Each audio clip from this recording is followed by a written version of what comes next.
podcast relevante. Esse livro, gente, eu até tive a oportunidade de vir aqui na igreja e ministrei uma aula aqui. Quem estava aqui?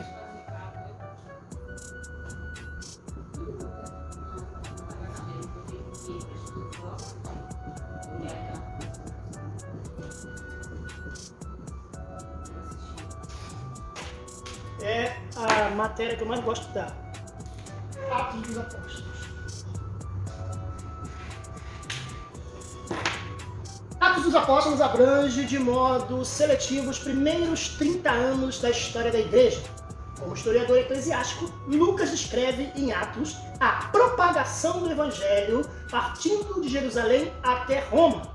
Ele menciona nada mais, nada menos do que 32 países, 54 cidades, 9 ilhas do Mediterrâneo, 95 diferentes pessoas e uma variedade de membros e funcionários do governo com seus títulos precisos. Olha que interessante, isso aqui é um resumo do que é o livro de Atos. Né? O livro de Atos é a propagação do evangelho. Então aqui, propagação do evangelho. Propagação para quem? Destinado a quem? Para quem? Para aqui, ó. 32 países. Olha que interessante. 54 cidades. 9 ilhas.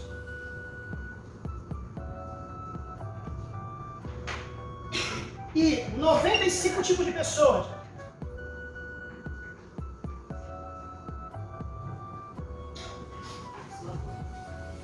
Dentre esses tipos de pessoas, nós temos cidadãos,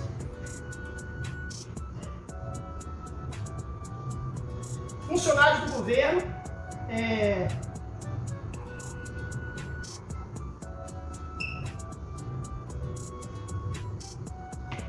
reis e príncipes.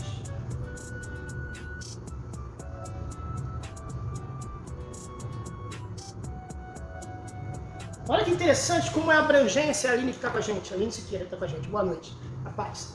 Então, dentre essas pessoas que aqui estão, você vê melhor que o quadro, 32 países, 54 cidades, 9 ilhas, 95 tipos de pessoas. Dentro dessas pessoas são cidadãos comuns, homens e mulheres, são funcionários do governo. Por exemplo, você tem o centurião romano, você tem... Ele é um funcionário do governo. Você tem... Quem mais? Tem religiosos. Posso botar também religiosos. Aquele cara que tem mágico, aquele cara que era mágico, você achava religioso. Os religiosos. Então tem todo tipo de pessoa que está abrangindo, que abrange o livro de Atos. Esses personagens estão presentes no livro de Atos. Ok? Reis e príncipes, lembra? O rei Agripa, né? Então esses personagens, esse é o quadro geral do livro de Atos. Tá? Vamos lá, página 124. Aline, professor, o que você escreve está parecendo para mim ao contrário. Mas eu não sei mudar isso, não sei mudar isso na câmera. Quer dizer, eu vou ter que fazer uma alta pesquisa para ver, mas não se preocupa não. Na hora que eu jogar pro YouTube, eu vou virar ao contrário. Eu viro no aplicativo, tá? Então vamos lá.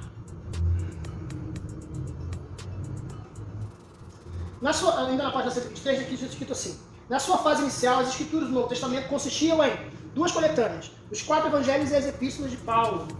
Página 124, lá em cima. O livro de Atos desempenhou um papel substancial como elo entre as 2 coletâneas. Ele faz jus à posição que ocupa no cânon. Olha que interessante. Porque os livros principais do Novo Testamento são os 4 evangelhos: Mateus, Marcos, Lucas e João. Nós temos as 12 ou 13 epístolas de Paulo, né? Eu digo 12 ou 13 porque o livro de Hebreus não é oficialmente um livro escrito por Paulo. Tem gente que não acredita. Tudo bem. Então, você tem aí 2 raízes fortes. Então, o livro que fala sobre a igreja especificamente é o livro de Atos, porque o livro o apóstolo Paulo, ele fala especificamente para as igrejas, ele fala para as pessoas, para certas classes de pessoas, mas o livro de Atos ele conta história. Então você lembra que quando você estudou no seminário, ou se você estudou, ou você vai estudar ainda, que existem os livros históricos, os livros da Bíblia, os livros históricos da Bíblia. Primeira Reis, Segunda Reis, Primeira Crônica, Segunda Crônicas, né? Esdras, Neemias, Esther, Neemias, Esther, acho que é Esther também, que são livros históricos, que contam a história de Israel. O livro de Atos, ele conta a história da igreja e a história da ação do Espírito Santo na igreja. Então, Atos dos Apóstolos pode muito bem ser chamado de Atos do Espírito Santo, ao invés de ser Atos dos Apóstolos. Porque é um livro que pertence ao Espírito Santo. Isto é, o livro de Atos dos Apóstolos, ele apresenta a história do Espírito Santo na Terra. A ação, o movimento do Espírito Santo na Terra. É a primeira vez, né? Mas ele já atuava, o Espírito Santo já atuava. Só que aí é o seguinte, Jesus, o que ele fez? Ele ascendeu ao céu, não foi, gente? O que ele disse? Um consolador. Isto é, não é que seja um substituto, mas é alguém que estivesse presente dentro de você. Então, Jesus estava presente com os discípulos na época, certo? Ele curou, ele salvou, ele libertou, ele pregou a palavra. Então ele estava com os discípulos. E aí quando ele ascende aos céus, ele fala assim, eu vou estar entre os discípulos, nos discípulos. Olha só, através de quem? Do Espírito Santo. Então, você tem dentro de você uma pessoa. Por que o Espírito Santo é uma pessoa e não é uma energia, como diriam os testemunhos de Jeová? O testemunho de Jeová acha que o Espírito Santo é uma energia, igual luz, igual iluminação, igual vento.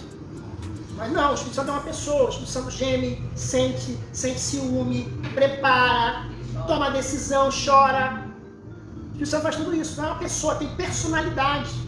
Né? Quando é que você já ouviu falar assim, o vento está muito triste hoje? Não existe isso. Mas a Bíblia diz que o Espírito Santo se entristeceu. Então ele tem personalidade. Ele é um ser vivo. Por mais que seja estranho para quem não está acostumado, não faz seminário, o Espírito Santo ele tem personalidade. É uma pessoa. Vamos lá. É a terceira pessoa, né? Terceira pessoa da Trindade. Vou parar, tá? Vamos lá, gente. Então, continuando aqui, nós estamos falando que o livro do Atos dos Apóstolos tem um detalhe também. Ele não está completo. Ele é um livro incompleto, porque é um defeito. Por que ele é um livro incompleto? Quem pode me falar? Nós estamos escrevendo o livro dos Atos dos Apóstolos. Então, ele é um livro que não acaba, quer dizer, ele dá continuidade. É um livro que tem uma sequência, e nós estamos vivendo essa sequência. Está aqui, página 124. Autor, o livro de Atos tem como autor Lucas, e ele é endereçado a um homem chamado Teófilo. Então, o livro de Atos também foi escrito por Lucas. Não se esqueçam que Lucas, Atos dos Apóstolos, autor Lucas, que escreveu também o livro de Lucas. Então Lucas é o autor do livro de Atos dos Apóstolos. Ele escreveu para quem? Porque o livro de Atos dos Apóstolos é uma carta que Lucas escreveu. Lembra que eu falei para vocês que Lucas fazia meio que um papel de um jornalista? Fazia um papel de alguém que estava investigando, que estava... Tanto é que ele fala, fiz um tratado daquilo que o Espírito Santo tem feito, né, que Jesus fez na Terra. Então ele escreve, tanto é que quando ele começa assim, fiz o segundo tratado, ó Teófilo, porque o Atos é o segundo tratado, isto é, o segundo livro dele. Tá? E aí aqui diz, os livros denotam que ambos foram escritos por Lucas, o médico amado. O Espírito Santo inspirou Lucas a escrever a Teófilo, a fim de suprir a igreja a necessidade de um relato completo dos primórdios do cristianismo. Então, o livro de Atos, ele apresenta os primórdios do cristianismo, isto é, os primeiros atos, os primeiros trabalhos do cristianismo na Terra. E aí, ele começa falando. Então aqui nós temos duas abordagens que o livro de Atos traz. A primeira abordagem do livro de Atos é a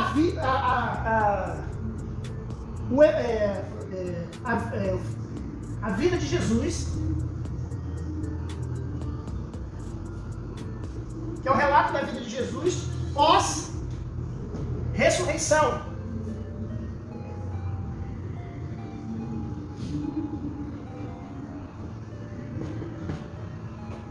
Depois que Jesus ressuscitou, né, uma pequena parte da vida de Jesus antes dele ascender aos céus. E número 2, o derramamento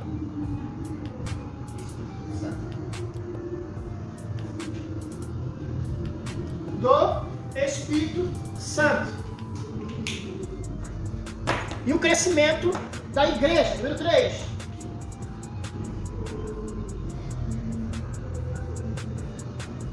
Crescimento e ampliação. Crescimento já é ampliação.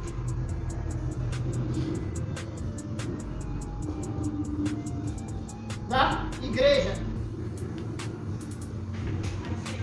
Rapaz. Então nós temos aí o que é que traz o livro de Atos dos Apóstolos.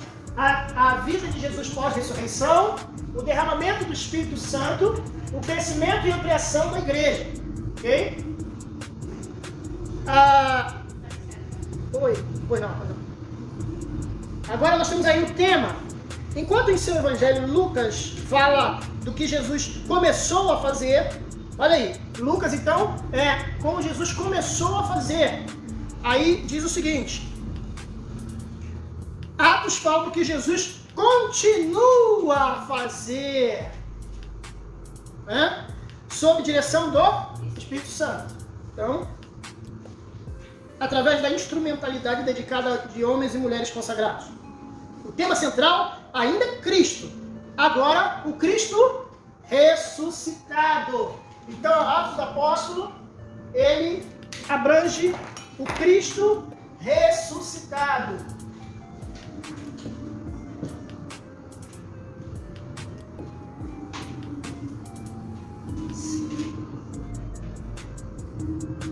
Cristo ressuscitado. Agora, o propósito. Qual o objetivo do livro de Atos? Nós já falamos sobre o tema. O tema é a vida de Jesus após a ressurreição, o derramamento do Espírito Santo, crescimento e ampliação da igreja. E agora, o propósito. Existem dois propósitos principais, dois objetivos principais do livro de Atos. Está na página 125 da apostila. Que são, número 1, o Evangelho avançando as fronteiras estreitas do judaísmo para o mundo gentio. Então eu vou colocar aqui, dois propósitos.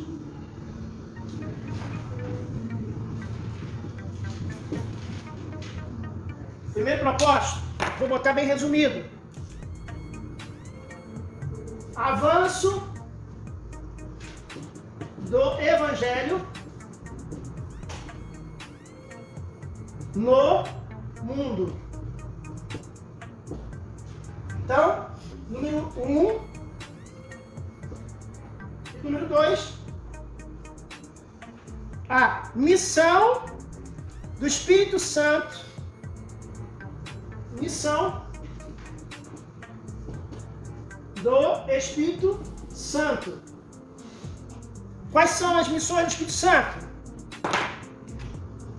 Número 1, batizar.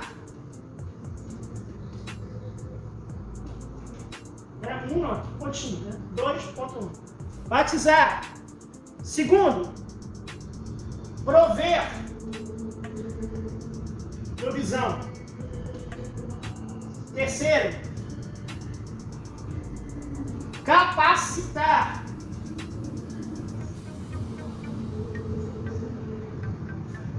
Quarto, capacitar a igreja. Missão do Espírito Santo, capacitar a igreja. Quarto, capacitar, a missão do Espírito Santo é capacitar a igreja a batizar, dar provisão, capacitar,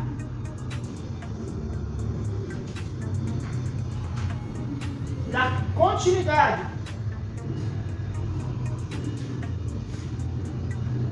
Então a missão do Espírito Santo é batizar a pessoa com o Espírito Santo, é dar provisão para a igreja. A igreja vivia, tinha comunhão, uns proviam os outros, através do Espírito Santo. A missão do Espírito Santo, capacitar, dar capacidade a pessoas expulsarem. Vocês vão pôr a mão nos enfermos e continuar a obra de Deus na vida das pessoas, né? Tudo isso está aqui que eu acabei de ler, tá? Visão panorâmica. Posso aparecer aqui? Qual é o 3 ali?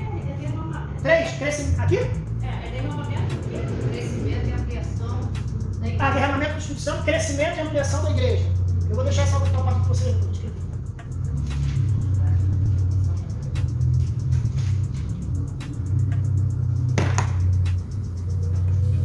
Visão panorâmica. Lembra que o professor falou o que é panorâmica?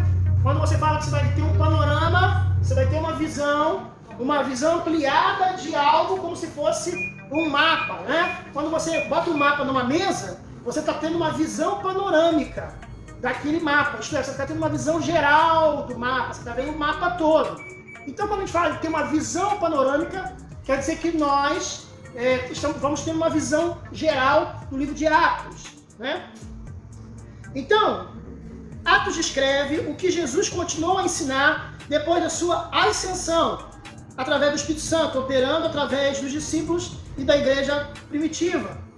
O versículo-chave de Atos é Atos 1:8. Pode abrir, por favor. Alguém abre?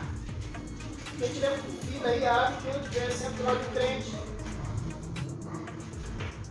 Eu vou tomar um pouquinho de café, que estou com bastante sono. Deixei o quadro do... Recebereis a virtude do Espírito Santo que há de vir sobre vós, e ser-lhe-eis testemunhas, tanto em Jerusalém como em toda a Judéia e Samaria e até os confins da terra. Então nós temos aí uma visão geral, panorâmica do livro de Atos Apóstolos. E aí nós temos lá, Jesus promete aos discípulos que receberão poder quando o Espírito vier sobre eles. Poder para ser testemunhas em 3 regiões. Mas essas 3 regiões, elas têm as suas interpretações, não é? Então vamos lá. Número 1. Fala aí, onde que é o primeiro? Em Jerusalém. Jerusalém, gente, se refere ao trabalho de Pedro. Nos capítulos 1 a 12, o centro principal irradiador da igreja é Jerusalém. Então, você imagina aqui, ó.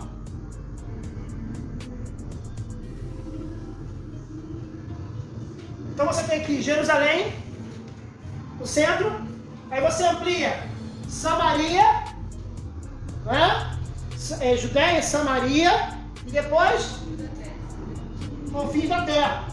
Isto é, ela vai crescendo como uma onda. Não é igual a música do Lulu Santos, mas vai crescendo como uma onda, ok? Então tá lá, Jerusalém, Pedro.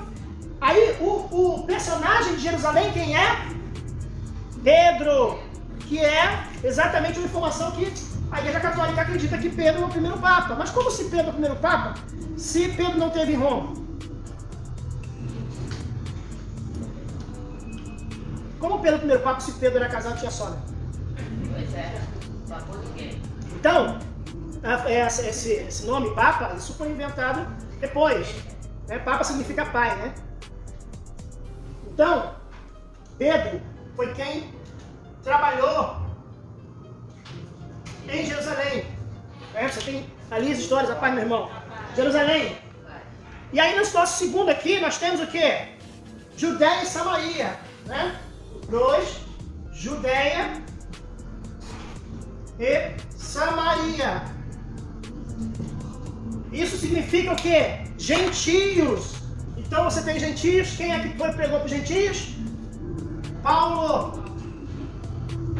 Então nós temos 2 personagens importantes aqui no livro de Atos. Pedro e Paulo. Diz aqui na página 126 lá em cima. Nos capítulos 3 a 28, o centro principal da irradiação passou a ser Antioquia e Síria, onde o instrumento maior realce nas mãos de Deus foi Paulo, para levar o evangelho aos gentios. Olá, boa noite, irmão. Fique à vontade, principalmente trazendo comida, tudo mundo, né? Já tem café? Já tem café. Vou dar um pause aqui, vocês vão ficar sem aula. Tô brincando, gente, vamos lá. Então, nós temos aí Pedro atuando em Jerusalém, Paulo de forma peremptória, a Judéia e Samaria com os gentios, e número 3. Aí eu vou deixar para vocês responderem. 100%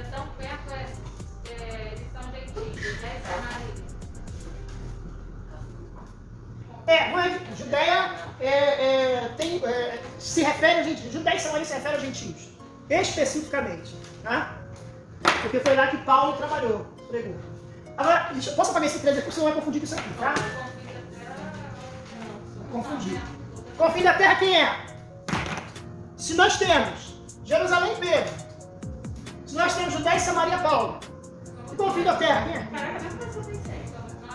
É você mesmo. Confessar no final. Sou eu também. É irmão também. Apesar de ser flamenguista, é outro irmão também. Tô brincando, tô zoando. Confim da terra, chegou até gente, né? Isto é, confim da terra. Quer dizer, lugares que no livro de Atos não estão descritos. O evangelho chegou na Groenlândia? Chegou. Madureira? Chegou. O evangelho chegou no Brasil? Chegou. Chegou na África? Chegou. Chegou na China? Na Zâmbia? Essa semana meu primo, que é missionário, vocês estiveram aqui, quem assistiu a aula do meu primo aqui, ao vivo, direto de Moçambique? Eu fiz uma aula sobre missões, foi missões, né? Aí eu conversei com meu primo e falei, meu primo, é o seguinte, eu quero que você participe da nossa aula lá, ao vivo. Aí ele falou pra mim, mais 8 horas da noite, 9, 10, 11, 12, 13, 14, vai ser 2 horas da manhã aqui em Moçambique. 2 da manhã. Eu vou falar com a sua turma. Aí ele falou com a turma, quando eu fiquei com o celular na mão aqui, ele ficou conversando com a gente ao vivo, respondendo a perguntas, ele é missionário em Moçambique, e ele contou cada história que só Jesus na causa. A aula foi uma aula, tô até arrepiado aqui, só lembrar dessa história que ele conta. É um missionário muito abençoado. Ele já está no Brasil, né, Jansen? Já está no Brasil, chegou essa semana, né? Chegou domingo. Traz ele aqui. É a coisa mais difícil arranjar uma agenda, mas olha, vou ver se quarta-feira que vem ele vem aí, eu vou falar com ele. Convida. Mas ele tem tanta história, não tem nem aula, filho. No dia 16 de outubro ele vai estar lá na igreja contando a história dele, eu vou fazer uma entrevista com ele vai contar as histórias dele, porque ele já esteve lá, já fez a entrevista com ele contou as histórias de como ele foi chamado para a missão, como ele foi para Moçambique, como é que foi a adaptação para lá, e agora ele volta. Obviamente eu não vou fazer a mesma entrevista, eu vou falar sobre o que aconteceu lá, sobre o furacão que ele enfrentou, sobre a pandemia lá em Moçambique, como é que foi, sobre os grupos armados que tem em Moçambique, sobre o capotamento do carro dele há 10 dias atrás. Então tem muita história para contar e eu tenho certeza que vai abençoar vocês. Se vocês não puderem ir lá, vai ser transmitido pelo YouTube também, então vocês não vão ter que deixar de ter. Então a missão, Confim da Terra, é o que o Jansen faz, é o que nós fazemos, é o nosso trabalho. Fala, meu irmão. Ainda tem algum país que o evangelho ainda não chegou? Tem a janela 1040, que dizem que é uma área. Já ouviram falar de janela 1040? Já ouvi falar, mas não entendi. Janela 1040, quem sabe o que é? 1040 é o seguinte, você tem aqui o mapa mundi, né? Eu vou fazer aqui o mapa mundi aqui de cabeça, tá, gente? Aqui, ó, Estados Unidos, aqui ó, o Brasil, aqui, mais ou menos isso aqui. Aqui a Europa, aqui a África. Pronto, mais ou menos isso aqui, mapa mundi. A janela 1040, ela é isso aqui, gente, ó. Ela é uma área, eu não lembro, e pior que eu tô sem internet, quer dizer, sem internet é difícil. Vamos supor, tá? Não vou botar exatamente não, mas é um retângulo, uma área, um retângulo imaginário no globo, que é uma área que não foi alcançada, que o evangelho ainda não foi pregado. Que o evangelho não chegou ainda. Eu acho que é ali pela China, ali Rússia, ali China, ali é uma área que eu não lembro de cabeça qual é, mas é uma área que chama de janela 1040. Mas eu acredito, gente, que com a internet, o evangelho foi pregado em todo mundo. Na internet. Vocês acham que no livro de Apocalipse as 2 testemunhas, a Bíblia diz que as 2 testemunhas vão pregar em Jerusalém? Vão ser mortas mortas em Jerusalém? A Bíblia diz que todo mundo vai assistir. Internet. A ciência, né? Internet. Eu estudava isso há 30 anos atrás. Há 30 anos atrás eu estudava Apocalipse. E eu ficava, um dia vai ter uma tecnologia que vai permitir que todo mundo assista algo ao vivo. Já existia tipo jornal, mas hoje você tem na palma da sua mão, você assiste agora. Existe um aplicativo que você clica e você tem câmera no mundo todo ao vivo. Eu tenho um aplicativo, um site no celular, já ouviu falar? Earth Camera, alguma coisa assim. Earth Cam. Você, agora, nesse minuto, Times Square, Nova York. Rua principal, como se fosse vamos fazer uma rua aqui, a Avenida Presidente Vargas. Imagina a Presidente Vargas? Então você chega lá, você clica na câmera de lá e ele vai ver o que que está acontecendo lá agora, nesse minuto. Então, hoje em dia, você consegue ver ao vivo, qualquer lugar do mundo. Claro que as câmeras estiverem lá. Então, eu estou mostrando para vocês que a janela das 40 pode ser sim a pergunta que ele foi feita para a irmã aqui, que se existe algum país que não foi. Eu acredito que exista, mas é uma coisa muito pequena. Muito mínima. A não ser que não tenha água, não tenha luz, ninguém está chegando. Existem tribos aqui no Brasil, na Amazônia, que não tem contato com... Agora, não é contato, não é uma coisa completa, porque tem como a pessoa chegar lá, não tem? Mas eles não aceitam. Então, não é porque não tem como chegar lá, é porque eles são muito agressivos. Então, também tem isso. Mas é pouquíssimo, gente. Existem pouquíssimos lugares que não ouviram ainda o Evangelho. Tá? Então, vamos lá. Agora, vamos aqui a uma coisa mais pesada. Vou ter que apagar tudo isso aqui, gente. Vamos ver as características do livro de Atos. Características, está aí na página 126 da apostila. Você que está acompanhando aí pela internet, página 126 da apostila. Nós temos aí características importantes. Igreja. A igreja é tratada no livro de Atos. E ela tem ali, mostra duas coisas. A origem, então aqui igreja. Origem e missão. Segundo, o Espírito Santo.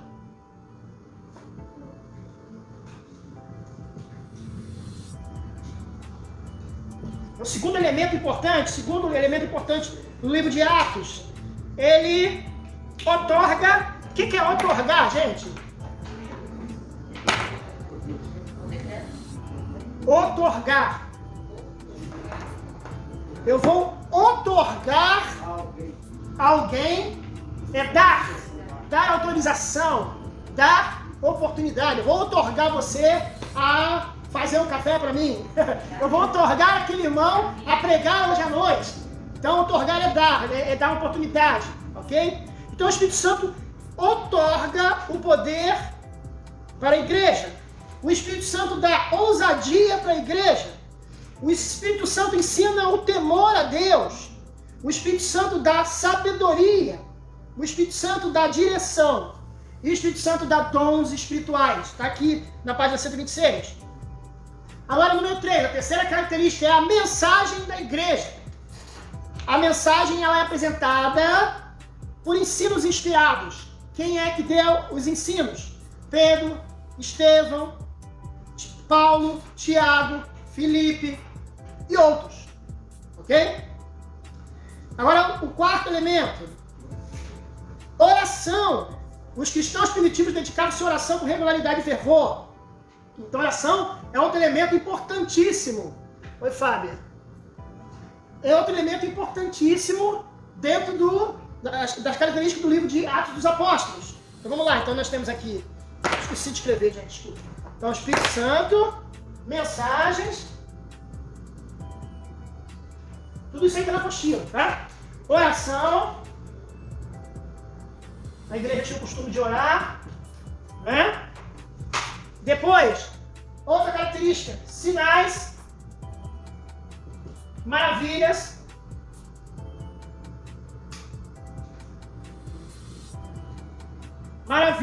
e milagres.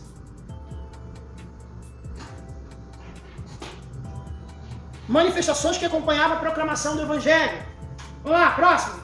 Também, obviamente, outra característica que está no livro de Atos é a perseguição.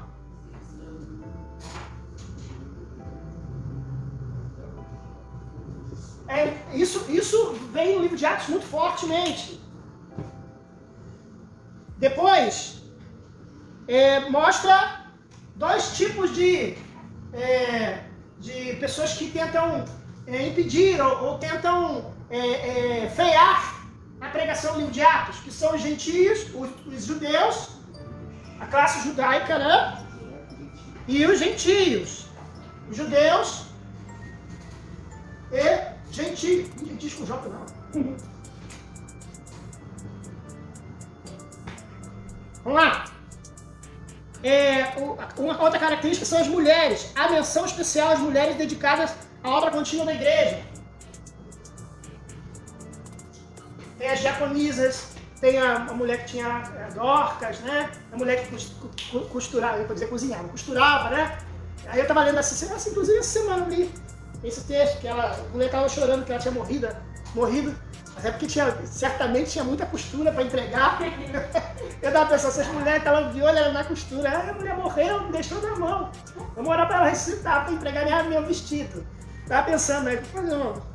A gente tem que ler a Bíblia e tentar pensar. É claro que eu fiz isso de uma forma muito cômica, né, na minha cabeça, mas a gente tem que tentar pensar na situação. Às vezes a gente lê a Bíblia muito para cumprir tabela. Eu tenho a meta para ler a Bíblia uma vez por ano, então tem que ler no mínimo 4 capítulos, na minha meta. Então às vezes, se a gente não tomar cuidado, a gente vai ler, mas para cumprir meta. É importante ler, tentar entender de forma peremptória o que a Bíblia apresenta para a gente poder entender. Leu, entendeu? Não entendeu? Desculpa, lê de novo. Não tem jeito. Hoje eu botei lá no grupo nosso uma frase: não faça seminário para fazer prova, faça seminário para ser um bom obreiro. Tem muita gente que faz seminário para fazer a prova no dia da prova, não é isso.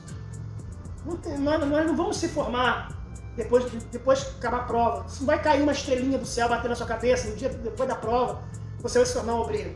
Vai se tornar um obreiro se você der continuidade ao seminário mesmo terminando o seminário. Eu fiz seminário em 92. Eu faço seminário até hoje. Então, para mim, nunca acaba. É um círculo. É claro, para mim, o meu objetivo é ser professor, é uma história. Mas qual é o seu objetivo na obra do Senhor? Ser um obreiro, ser uma obreira, dar uma aula de escola dominical boa, de boa qualidade, dirigir uma célula, né? Fiquei feliz, a Fernanda entrou em contato comigo e falou: olha, Mancha, eu não vou vir hoje não, porque eu fui convidada para pregar na igreja, eu vou pregar na igreja, me preparando. Tal. Então, fico feliz, porque já está se fazendo, né? Tudo bem, faltou minha aula, né? Falta, né? Mas foi por um bom motivo. Ela falou: porque a pastora está me chamando há muito tempo e tal. E eu, tudo bem, foi fazer a obra de Deus. Se for ver novela Gênesis, vai levar.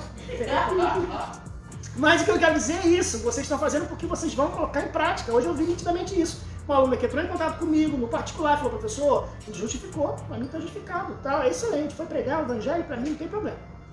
Amém, gente? Então vamos lá. E por último, triunfo não é um biscoito.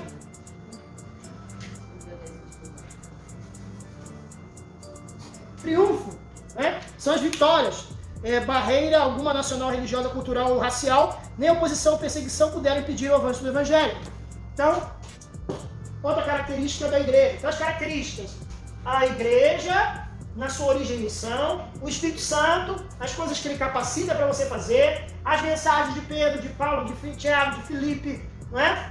A oração de Estevão, oração, que a igreja tinha a oração incessante, os sinais, maravilhas, milagres, a perseguição, a batalha contra os judeus e gentios, a presença das mulheres, né? E o triunfo. Faltou algo que não tem na apostila, mas eu vou colocar e acrescentar, eu acho muito importante, que é vou fazer uma bola para ficar diferente. Comunhão.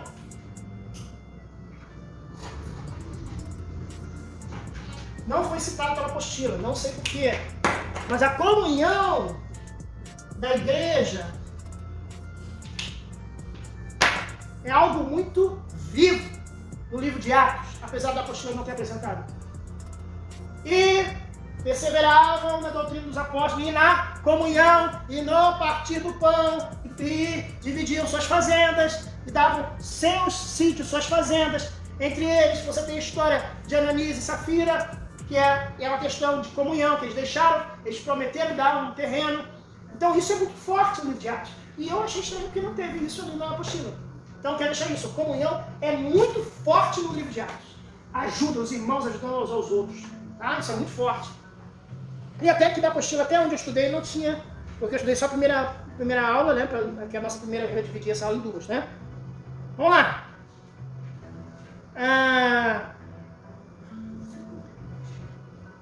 Vou apagar aqui, tá, gente? Princípio hermenêutico. O que é hermenêutica, gente? Calma, fala um de cada vez, tá me confundindo. Muita gente falando, tá me confundindo.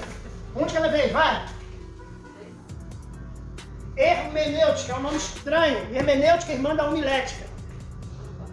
São dois nomes estranhos. Não é omelete, não, irmãos. Homilética. Hermenêutica, vou botar aqui, ó.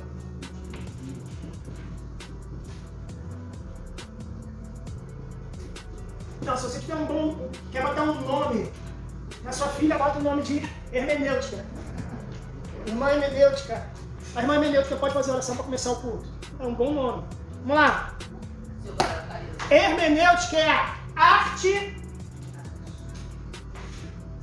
de interpretar. Não apenas a Bíblia, porque essa é uma palavra geral, genérica. A hermenêutica não pertence ao seminário, ao evangelho, ao evangélico. Um advogado, ele utiliza a hermenêutica. Então é a arte de interpretar um texto.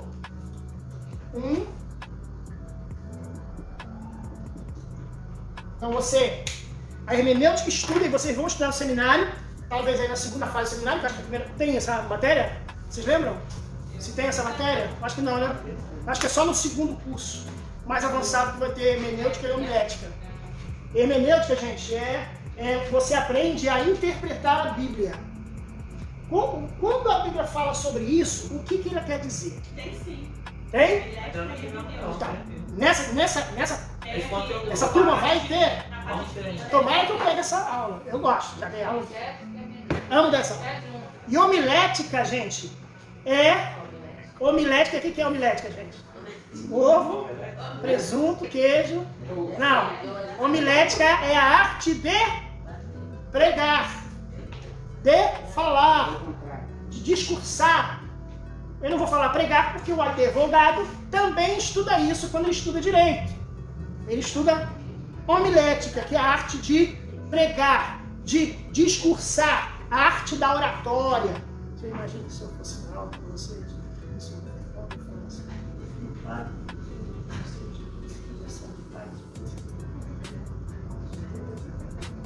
Então, por isso que o professor grita. Não é porque ele fez teatro, tablado, não. É porque ele precisa de impostação de voz. Então, entendeu aí? A hermenêutica é a arte de interpretar um texto.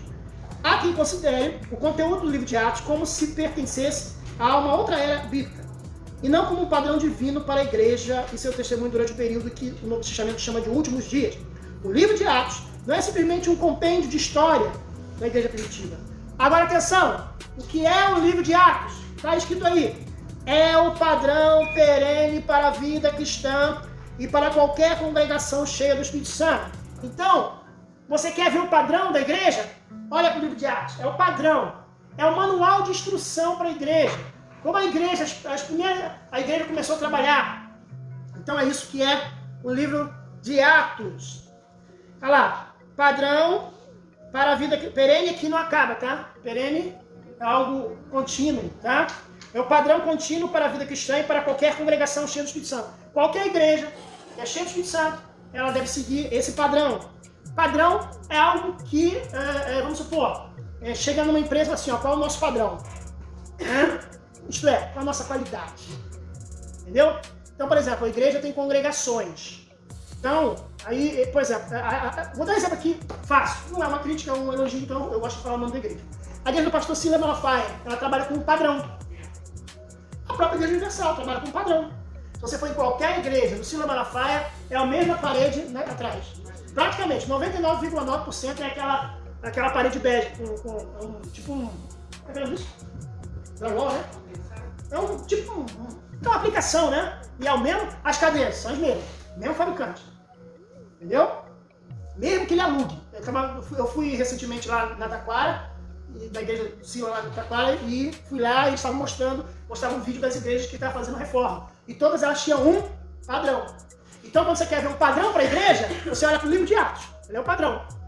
Entende? Ele é além até do padrão de denominações. Ele é padrão para a igreja. Se você quer ver se uma igreja está fora do padrão, é só você olhar para o livro de Atos. Se ela não estiver evangelizando, ela é evangélica. Se ela não estiver proclamando, ela é evangélica. Se ela não estiver fazendo milagres, ela é evangélica. Se ela não estiver fazendo estudos bíblicos, né, ou ensinando, ela é evangélica. Então, são padrões que estão no livro de Atos. A igreja vive na plenitude do poder do Espírito Santo e indica que os sinais, maravilhas e milagres, dons espirituais ou padrão apostólico para a vida do ministério da igreja cessariam repentina ou de uma vez, no fim da era apostólica. Isto é, não acabou os milagres. Lembra que eu falei com vocês e mandei para o grupo dos seminaristas um texto, né, um artigo, falando sobre cessacionalismo e continuismo. Quantos leram? Que vergonha. Quantos leram? Levanta a mão. Eu abri. Hoje eu li. Ah, a metade leu. É a metade. Quem está na internet não está vendo a metade. A metade do texto. Gente, aquilo ali é muito importante. Fala sobre esses dois movimentos, que é o cessacionalismo. Hoje o professor está ruim de português. E olha que eu fiz estudando na faculdade hoje. E o continuismo.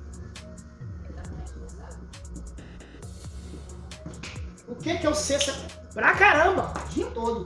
Cessacionalismo, acabou. Continuismo, continua. Cessacionalismo, vem da palavra cessar, parar, acabar, findar. Aqueles que são cessacionalistas são aqueles que acham que os dons do Espírito Santo, que apareceram no livro de Atos, os milagres, as curas, línguas estranhas, maravilhas, sinais e maravilhas, cessaram. Por isso que é cessacionalismo. E o continuismo é aquele que crê que os milagres, acontecimentos, língua estranha, sinais, maravilhas, continuam acontecendo na vida do cristão. Infelizmente, existem igrejas que são cessacionalistas. Elas têm até escola dominical, elas têm até muitos membros, elas são muito formais, elas leem a Bíblia, têm os hinos, têm o seu inário. Veja que eu não estou falando de salvação aqui. Então, não estou dizendo que a igreja que tem sensacionalismo não seja salva, as pessoas não sejam salvas. Nada a ver. Só estou dizendo que elas não creem que os dons do Espírito Santo aconteçam.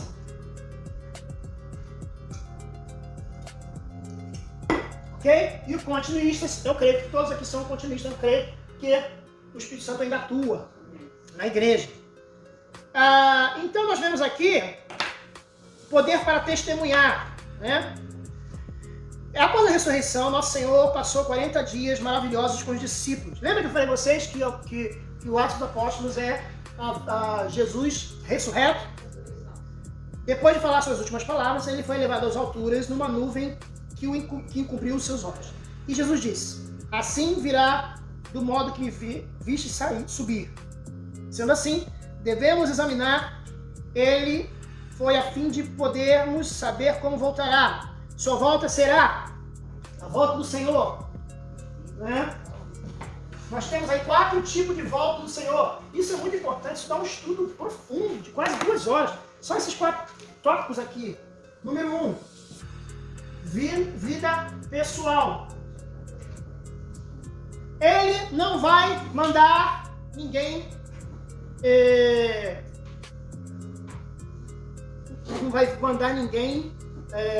no lugar dele. Isto é, existem religiões que apresentam seus profetas como se fossem mandados por Deus. Jesus não vai fazer isso, ele vai vir pessoalmente. Ele vai vir pessoalmente. Então, existem religiões que dizem que não sei quem veio trazer uma mensagem, né? Os Mormons, por exemplo, creem que... Deixa eu lembrar o nome dele, calma. Joseph Smith, 1830 aproximadamente, recebeu a visita de um anjo. E esse anjo falou para ele subir no Monte Qumran, em Nova York. E lá no cima do monte ele iria encontrar umas plagas de ouro. Imagine um caderno, espiral, só que as páginas sendo plaquinhas. Imagina, plaquinha de ouro, tá? Imagina um caderno, além da página ser de papel, ela ser de ouro. Imaginou na sua cabeça? Aí esse anjo mandou o Joseph Smith, que é o criador do mormonismo, que é uma religião. Já viu 2 homens andando juntos, calça preta, camisa branca, uma plaquinha aqui do lado? Eles são da igreja de Jesus Cristo Santo dos últimos dias. São os mormons. Então essa igreja, o seu profeta chamado Joseph Smith, em 1830, teria recebido a visita de um anjo moroni que disse que ia mostrar para ele um outro evangelho do nosso Senhor Jesus Cristo.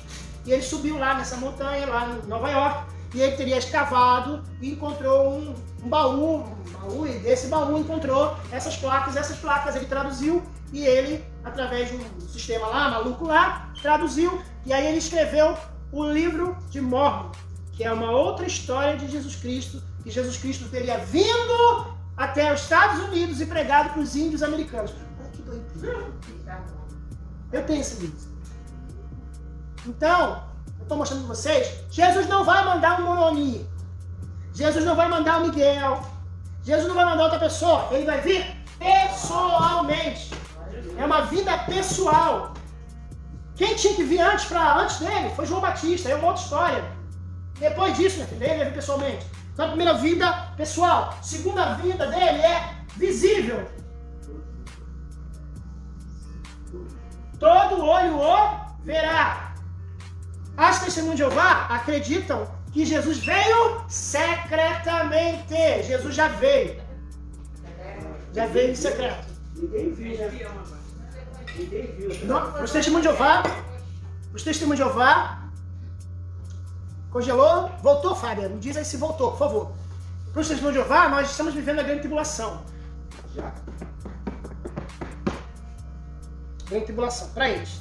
Então, todo olho verá se refere a olho humano. Aqui se refere a ele mesmo. Vou botar aqui, ó, para você entender. Porque, ó, ele mesmo. Aqui, ó, olho humano. Se refere a visão. Todo olho verá. O Senhor verá nas nuvens do céu. Nós veremos ele. Tá? Algo que todos verão. Onde estiverem. Se estiver na Groenlândia, se estiver na Austrália, se estiver no Japão, vai vê-lo. Todo olho verá. Número 3. Corporal.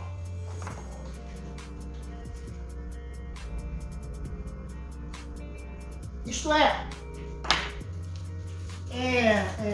fisicamente. Isto é, se Jesus precisar de comer, ele vai comer. Se Jesus precisar de pisar, vai pisar. Precisar de andar, ele vai andar. Ele não vai vir em espírito, como os testemunhos de Jeová acreditam que Jesus veio em espírito. Tá? Jesus vai vir em corpo. Tá? E número 4. A vinda de Jesus vai ser local. Isto é, tem caráter geográfico.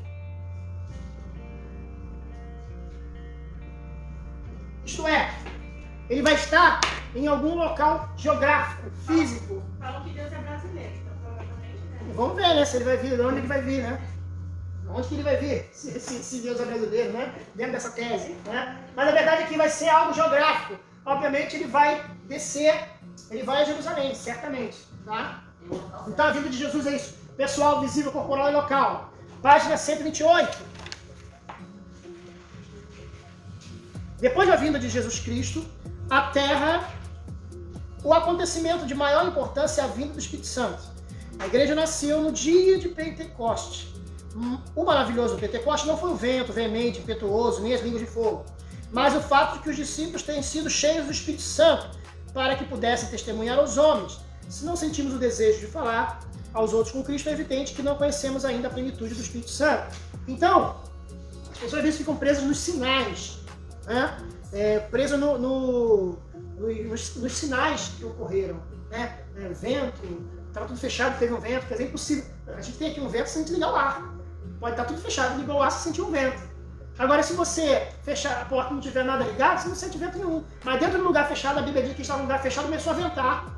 Começaram a ver um fogo na cabeça das pessoas. Mas o principal não é esse. O principal é ter um testemunho. Então, aqui está dizendo o seguinte, não adianta ter sinais miraculosos se nós não fizermos acontecer. Se só acontecesse aquilo, vento, liga de fogo, e saísse lá e a igreja ficasse na dela, a igreja teve que sair, teve que fazer milagre, teve que realizar fatos. Você pode ver que quando eles saíram do cenáculo, eles começaram a realizar fatos. Saíram do cenáculo, Pedro pregou,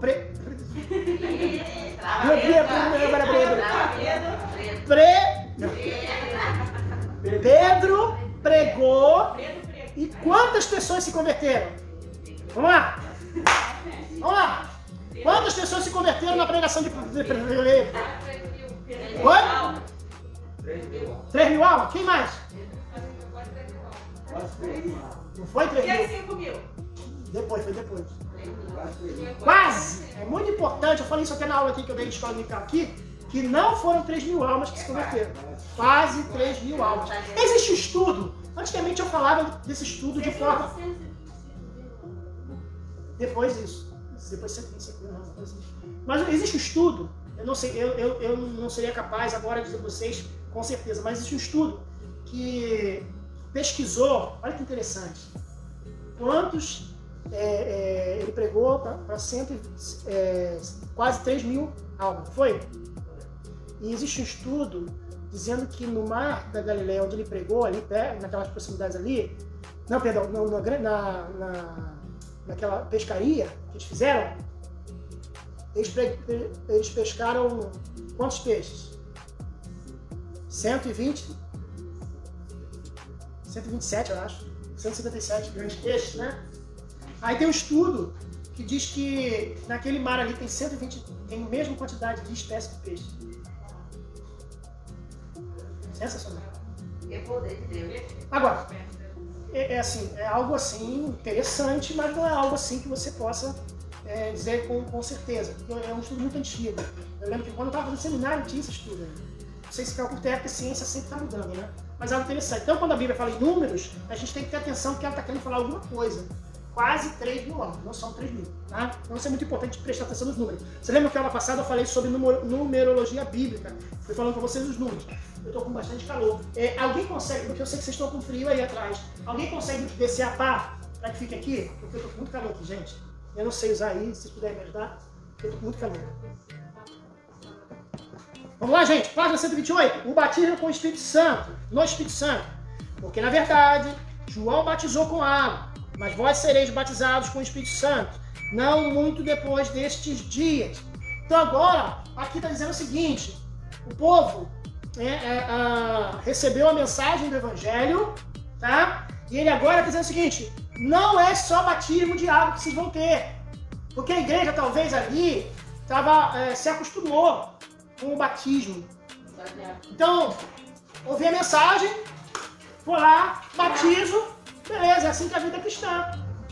Mas Deus quer algo mais, Deus quer algo mais para o seu povo, que é o revestimento de poder.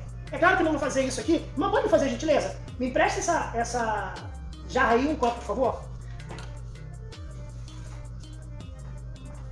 Fica tranquilo que não vou prejudicar a água de vocês, não. Mas vou dar um exemplo. Isso aqui é você sem Jesus. Sou eu sem Jesus. Tá vendo aqui? Copo vazio. Aí quando você recebe Jesus como seu Salvador, você reconhece Jesus como seu Salvador, o que acontece? O Espírito Santo entra no seu espírito. E você passa a ter o Espírito Santo dentro de você. Certo? Vou ler um pouquinho do Espírito Santo. Bem, pessoal, bebe o seu copo com água, meu amigo, minha amiga. Coloca isso na televisão, meu amigo. Então, botou, o Espírito Santo entrou no ser humano. Ele tem o Espírito Santo. Isso aqui é quando o quê? Quando isso aqui ocorre na vida da pessoa, do ser humano? Quando ele aceita Jesus, reconhece Jesus. Jesus te guarda, minha irmã. Aceita Jesus, reconhece Jesus como seu único Salvador. Único Salvador. Aí, quando você...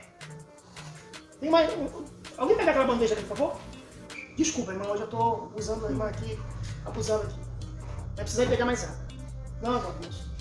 Então você aceitou Jesus. É o suficiente? Aí você é batizado nas águas. Certo? A igreja se sentia bem assim, estava bem. Já tinha o Espírito Santo, já tinha batizado nas águas. Aí, o que diz o Atos 1:5? João batizou com água, mas vós sereis batizados com o Espírito Santo. E aí, você é batizado com o Espírito Santo. Entendeu? Você cai em cima da apostila, eu tô ferrado.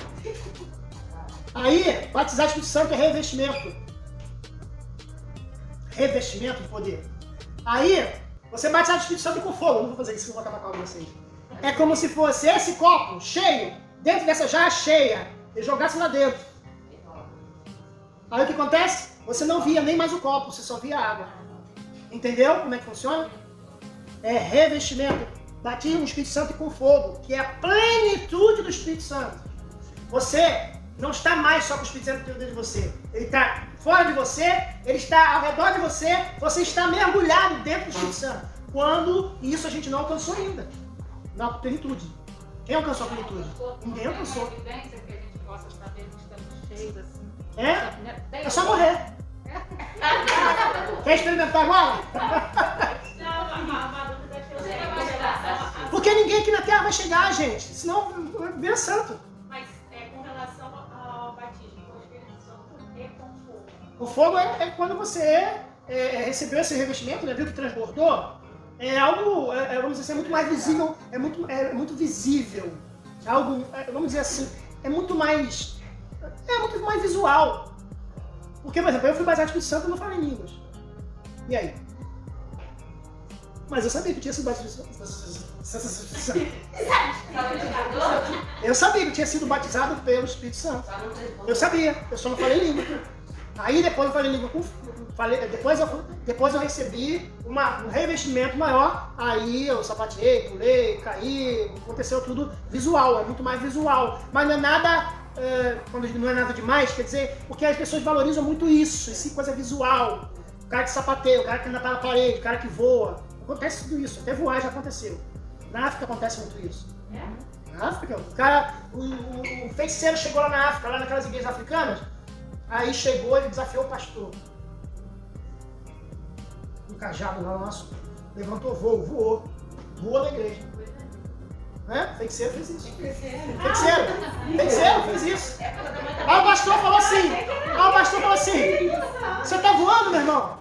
Falou lá na língua dele, lá africana, né? Tá voando? Aí o pastor, o que ele fez? Levantou, voou, pegou o cara, expulsou o demônio no ar e botou no chão. Então, aí é o visual, aí é sinais e maravilhas. Não é nem milagre, isso é sinais e maravilhas. Tá? Então, e mesmo assim não é plenitude. Plenitude você não vai ter aqui na Terra, gente. Você não vai virar perfeito aqui na Terra. Ninguém vai ficar perfeito aqui na Terra. Tá? Então, batismo no Espírito Santo com fogo é quando é algo muito visual. Tá? Então eu fui batizado no Espírito Santo, como é que eu fui? Eu tinha 13 anos, o pastor orou por mim, eu caí no chão, fiquei caído no chão, sabia que estava sendo batizado no Espírito Santo, sabia tudo que estava acontecendo e fiquei deitado no chão. Quando eu levantei, no dia seguinte eu comecei a pregar, comecei a ganhar alma para Jesus. Pregava e ganhava alma para Jesus fácil. Por mim não, graças ao Espírito Santo. Preguei tudo errado, lembra que eu falei aula passada? Preguei tudo errado. Falei, cego de Jericó, levanta-te e anda. Cego não anda, levanta e anda. Falei tudo errado. Falei, Pedro e Silas foram pregar no cego de Jericó. E aí o cego de Jericó levanta e anda. E o cego levantou e andou. Eu confundi a pregação toda. Mas depois de ter pregado isso aí, 3 aulas aceitaram para Jesus. Aceitaram Jesus. Um virou pastor, o outro virou presbítero da Assembleia de Deus, o outro está na minha igreja até hoje. Aí a família dele se converteu, a família dele toda na igreja. Então, a evidência, eu sempre falo, desculpa a Assembleia de Deus e desculpa até a Ibadé, que é da Assembleia de Deus. Eu creio e respeito aos irmãos assembleanos, aqueles que creem que a evidência do batismo no Espírito Santo é falar em línguas. Mas eu não creio. Eu creio que a evidência do batismo no Espírito Santo é ganhar almas. Senão, o presbiteriano batista nunca vão ser batizados no Espírito Santo, se eu for pensar nisso. Se depender de falar em línguas, então o presbiteriano. Então, esses sinais, sapatear, bater terra pra lá, terra pra cá, você não vai ver em algumas igrejas, mas você vai ver o quê? Alma sendo salva, de forma milagrosa.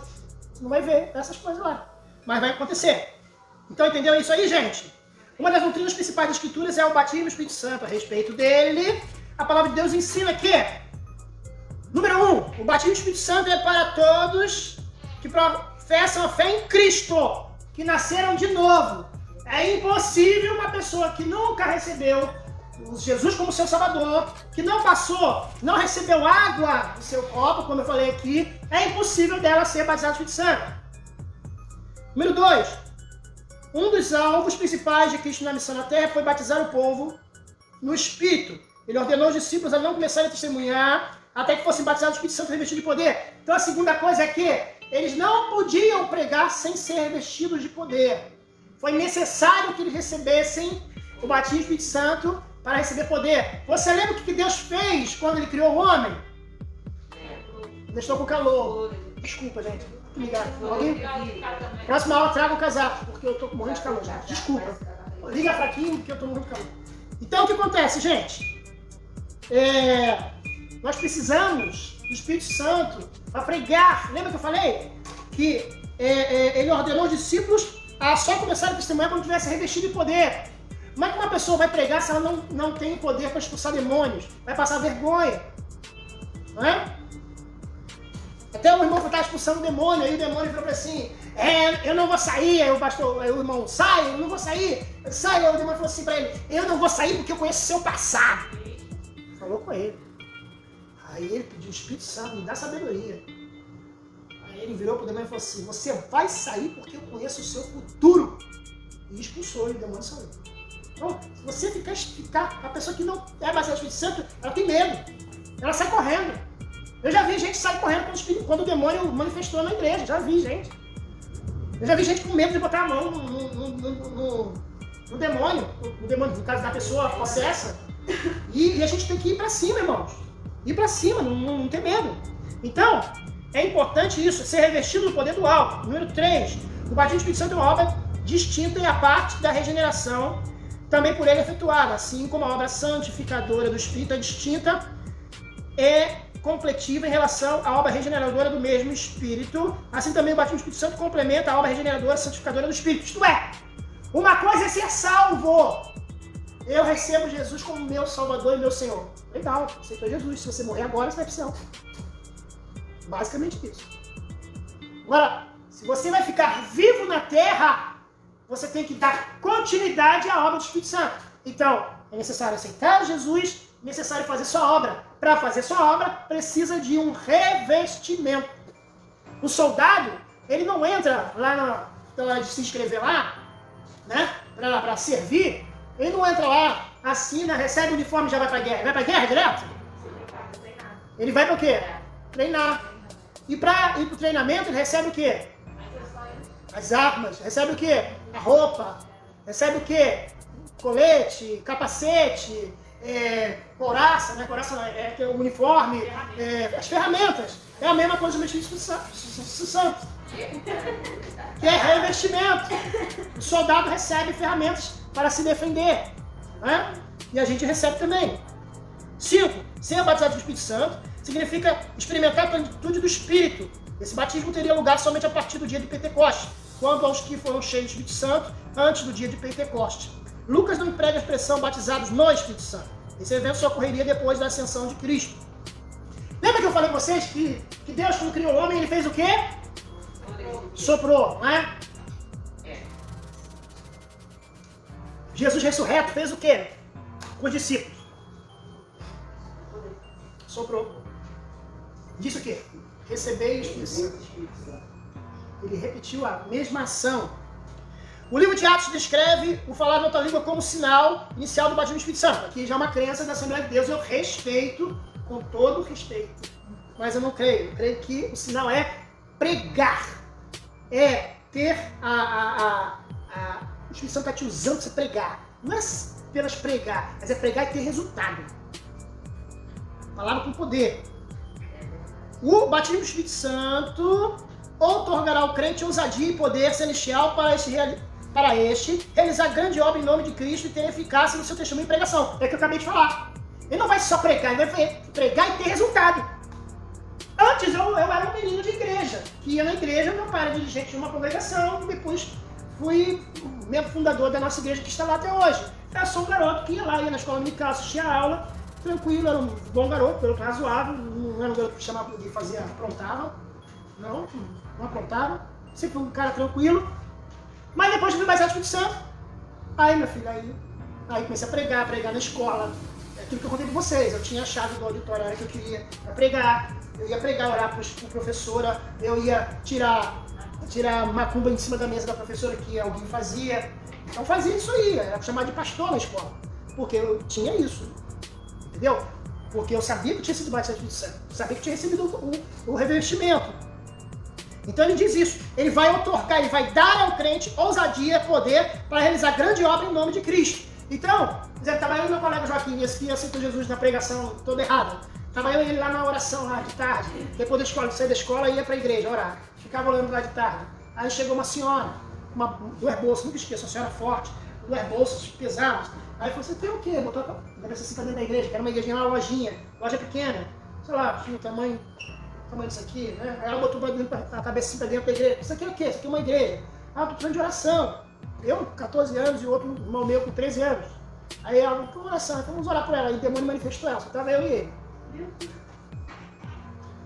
Aí eu lembrei que tinha visto o programa da Universal. O pastor falou assim, tá amarrado de joelho, mão pra trás.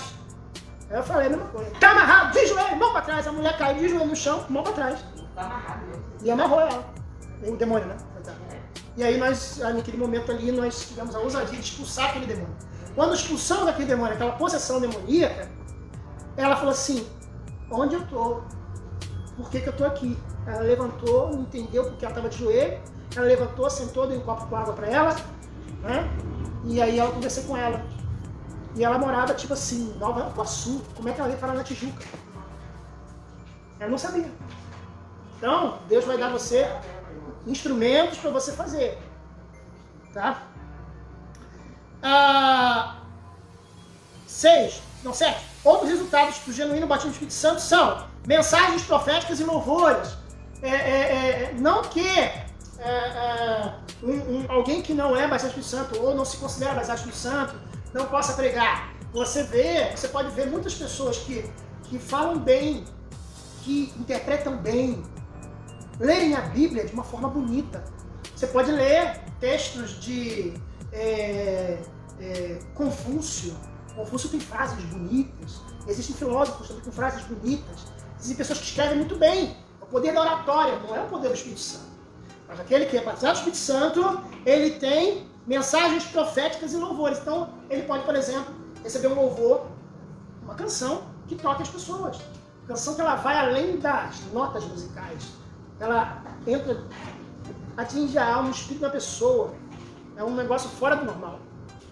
Não é o gospel, certamente. Vamos lá. Maior sensibilidade contra o pecado que entristece o Espírito Santo e uma busca pela retidão e uma percepção mais profunda do juízo divino contra a impiedade. Aquele que é batizado do Espírito Santo, que tem uma comunhão do Espírito Santo, ele pode até continuar fazendo errado, mas o Espírito Santo incomoda ele. Está fazendo errado, mas o Espírito Santo, mas você está errado, você sabe que você está errado. Aquele que não recebe o revestimento, ele está fazendo, para ele é normal, para ele está tudo bem, e é assim mesmo, e nós vamos embora. O Espírito Santo entristece. Uma vida que glorifica Jesus Cristo, também é um testemunho. Aquele que é batizado do Espírito Santo, aquele que tem o Espírito Santo dentro de si, ele sente incomodado quando ele faz alguma coisa errada, no sentido, por exemplo, receber um troco a mais. E sente isso na vida dele. Manifestação de vários dons do Espírito Santo. Aí são os dons. Dom de línguas, dom de revelação, visão e outros. Maior desejo de orar e interceder. Ele pode até, eu vou sempre nessa tese, ele pode até não estar orando, mas ele sabe que ele tem que orar. O Espírito Santo incomoda ele. Ele pode até nem orar, que é teimoso, mas o Espírito Santo fala com ele. Ele pode não ler a Bíblia todo dia, mas o Espírito Santo incomoda ele, que ele tem que ler a Bíblia. Comprei esse livro aqui, ó, hoje, R$10. Gosto demais dessa saga, coleciono um montão de coisa, mas se eu não ler a Bíblia, eu não leio esse livro. Entendeu aí? É um propósito que eu tenho com Deus. Eu só leio outro tipo de livro se eu ler a Bíblia. Se eu não ler a Bíblia, eu não leio esse livro. Eu gosto de ler livro, sim.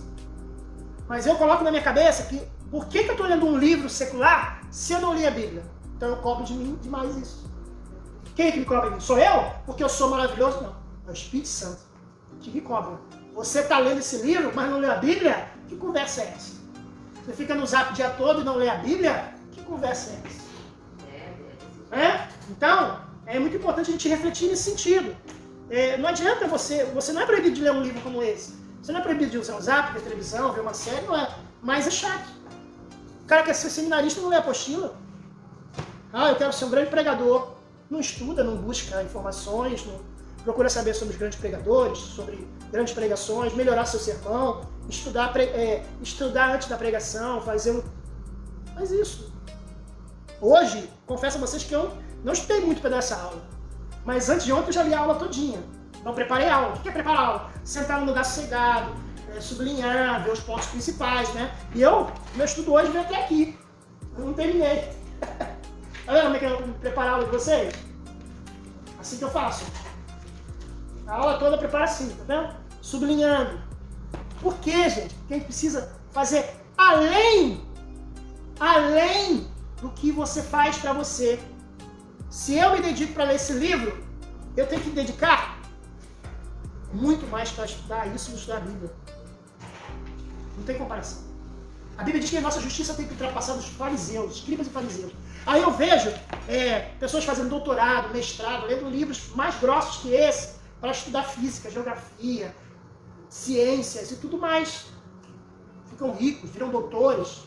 E a gente, às vezes, não lê a Bíblia, que é o mínimo que Deus quer da gente. Então eu estimulo vocês a colocar isso na mente. Não faça seminário para fazer prova. Faça para ser um bom obreiro, para poder manejar bem a palavra da verdade. Para um testemunho de Jeová não chegar e te arrebentar.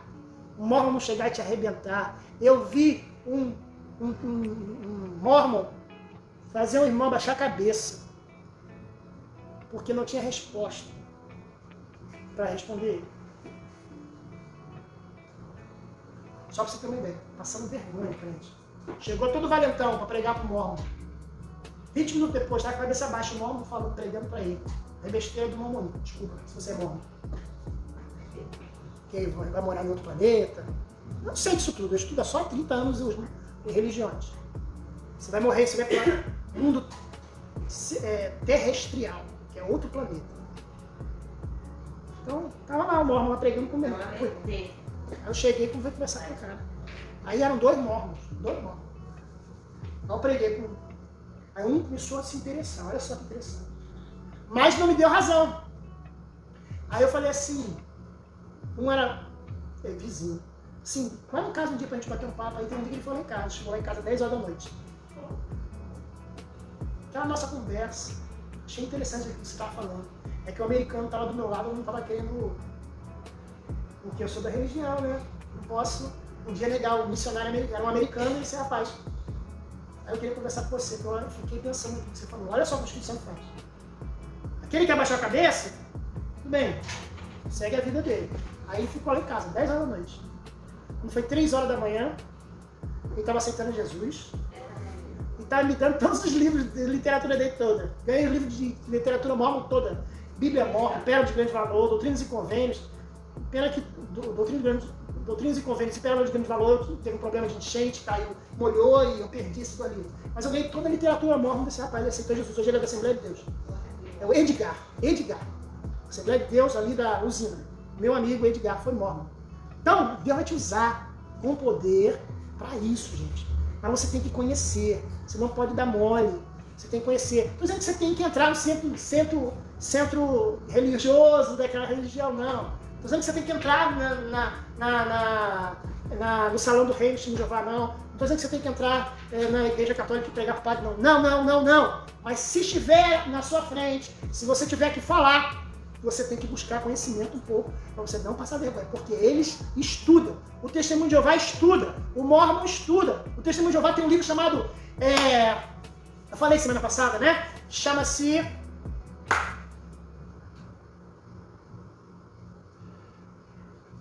É um livrinho que eles têm, para pregar com Batista, você vai falar isso. Para pregar para ser... Vamos lá. Maior amor à palavra de Deus e a compreensão dela. Eu falei, uma convicção cada vez maior com Deus e com o nosso Pai. Isto é, convicção, você tem convicção. A palavra de Deus cita várias condições prévias para o batismo do Espírito Santo. Então, para ser batizado do Espírito Santo, tem condições. Número 1, aceitar Jesus como Salvador e Senhor. Apartar do pecado do mundo. Aí nós temos a lista, olha lá. Aceitar Jesus como Salvador, apartar do pecado do mundo, submeter-se a Deus, né? Vou fazer uma lista, né? Número 2, é preciso querer o batismo. Tem que querer. Se você não quiser, você vai ser salvo. Você não vai ter revestimento. Você só vai, se um demônio aparecer, você vai ter que sair perto, pode ser insetado. Muitos recebem o batismo como resposta de oração. Não, desculpa. É preciso querer o batismo. O crente deve ter grande fome e sede do batismo do Espírito Santo.